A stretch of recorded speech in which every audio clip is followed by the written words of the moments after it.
Good morning, Prodigy family and community. We are back in the office for another Coach Mo morning moment, and we wanted to kind of address one of the questions that I get often: is prep school versus public school. What is the advantage of prep school? Is there a reason I should attend prep school? Uh, why should I leave my school that I'm at that I'm happy with? So let me this is going to be a longer answer than usual. However, I think I'm an advocate of prep school. I sent most of my children there, uh, and the reason is I'm going to go through it through several factors that I think are beneficial for if you do attend a prep school. I do think the MIA is lacking in some areas from the athletic standpoint, but if you're looking solely from an academic standpoint, that's another conversation. So, from an athletic standpoint, I think the prep school has a larger advantage in providing exposure and opportunity for the next level. But making these decisions again, like I always talk about the decision tree, you got to factor in everything that's involved in going to a prep school. Number one, you got to understand what the financial impact is going to be on your family. There are a lot of fees and things that you may need to get in place to cover those costs. The first one is the SSAT. While this can be waived by most schools, and most schools will do that for you when you're applying, and I always say that you should have somebody and our advocate inside the school that you're working with directly. So one thing you need to speak to is, can they waive that fee for the SSAT, or at least reduce the cost of it? Most prep schools can do that, if not all. So the SSAT is a test that you take to kind of figure out where they want to place you, whether or not you're a solid candidate academically to enter the school. Then there are application fees to apply for the school. That's every prep school. Every prep school has an application fee. Once again, this can be waived. Most schools do waive it, but you need to ask for it, and not just assume that they're going to do it for you. Then the tuition. There are tuition costs for every school. There is need-based money that is provided for you, but again, it's based on your financial situation. So if you were making in the high six figures, I can almost guarantee you're not getting a whole lot of aid. Uh, but then again, there are books. There are also computers and things of that nature that you may need to have. There are also food plans that you need to consider.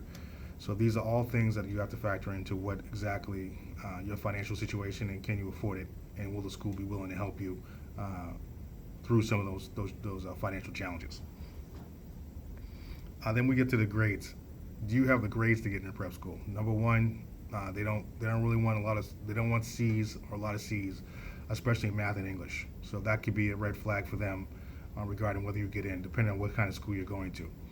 Uh, there are schools that will allow you with some C's on your transcript to get into the school, but most prep schools do not want to see C's on your transcript.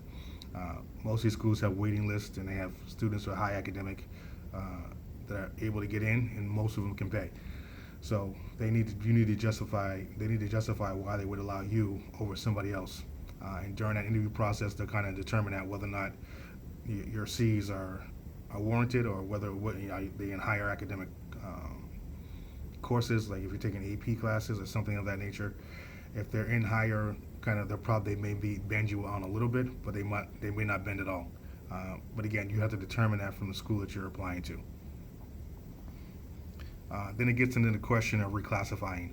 Should I reclassify, Coach Mo, or should I just stay in the grade that I'm in? Again, this is a tough situation. I recommend, based on what the NCAA is doing for basketball and things of that nature, they don't want younger players anymore. They're looking for mostly, older players that are prepared and ready to hit the ground running once they walk on campus. So I am again an advocate of reclassifying. I reclassified majority of my children. I think it was a beneficial from maturity standpoint, and not also emotional maturity, but physical maturity. You're just a different player, a different person at 19 rather than 18, or even 17. I mean, graduating at 17, your body's not even fully developed yet. You still haven't grown into your body to a certain degree. So I am a big fan of reclassifying or post-grading, depending on situation. You may be able to do both, depending on your situation. I think what also the some of the other advantages that prep school allow you to have is, again, they have additional resources. Most of their classes are smaller in size. You don't have typically 30 to 40 students in your class. You will have, roughly, maybe 18 at the most, and most classes are even 20. But there are also additional resources. Each student has a college advisor, a school advisor. You have support not just in the school for your academics, but you have a college advisor to kind of gauge where you will fall academically and what schools would you qualify for when you graduate. So again, I don't know, most public schools don't have that opportunity. There are usually 30 or more students under one guidance counselor, and you don't have a specific college counselor uh, for each student. That's a huge advantage, and I know and I see the advantage through that. Uh, it's been very beneficial for a lot of my players to have those kind of things in place, and also the coaches are heavily involved in kind of that process as well. Oftentimes they are your advisor, one of your advisors, to help you transition into the school, and also follow you throughout the time that you're in school. One other thing, several other advantages I think that prep school provide is the NEPSAC showcase. If you're playing basketball specifically, the NEPSAC showcase allows the coaches to coach you during the summertime. You're allowed to play an exposure event with your teammates, kids that you play with on a regular basis in the summertime. This is a huge advantage. I can't even emphasize that enough. I would wish the MIA would come up to speed with what the times are and allowing these young players the opportunity to play with the college coach and stop restricting so many different things on so many different levels for these players. I hear a lot of things about public coaches saying they don't like AAU and AAU is a waste of time.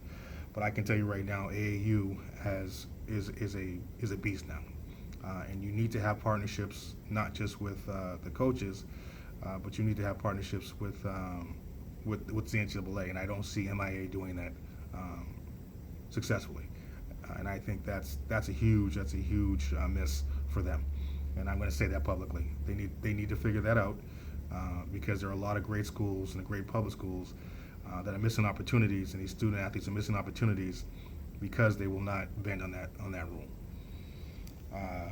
There's other states that are doing it now. Connecticut does it. California does it. There are opportunities to really build and provide an opportunity for these young men and women, and I think they really need to take advantage of it. And that's all I won't go too much longer on that. One other thing is open runs. Most schools at the prep school level allow you to have open runs. I know some public schools do it. I don't know how many coaches are able to come in and really evaluate, but they need to really kind of think through that. And again, it's another MIA thing. I think that the coaches don't really know where they stand with certain things and what's allowed and what's not allowed. So most high school coaches are not allowed to hold and conduct open runs and be present. However, prep schools are allowed to do that, and the coaches are there advocating for the players, kind of guiding them to certain schools and providing them opportunities to kind of speak to the coaches directly and kind of make those final decisions as far as relationships and where they would be interested in going and wanting to go. So once again, I think the MIA needs to kind of work through that and kind of help these young men and young women, because I get a lot of calls saying, Coach Mo, can you give me a recommendation and really help me, support me with college coaches.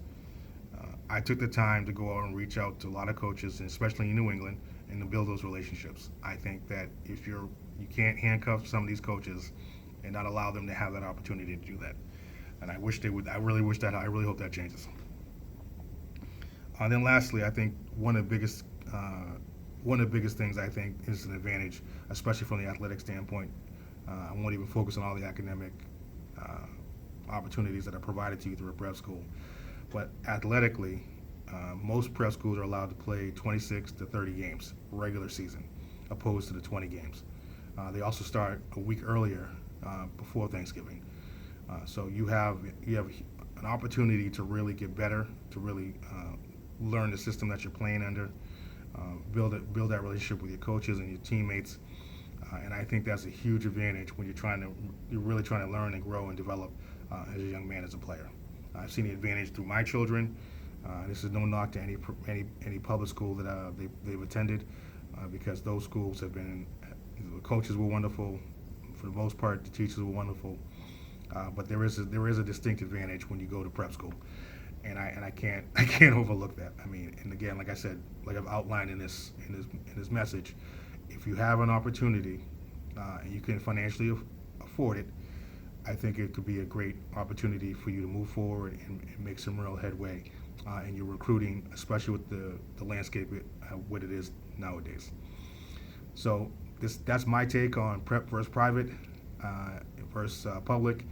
If you have any questions, I'm always available. I'm pretty sure I'm going to get a lot of smoke from a lot of different people. I coach players at public and private, but I am, and I will never take a player that is happy at their public school out of that situation.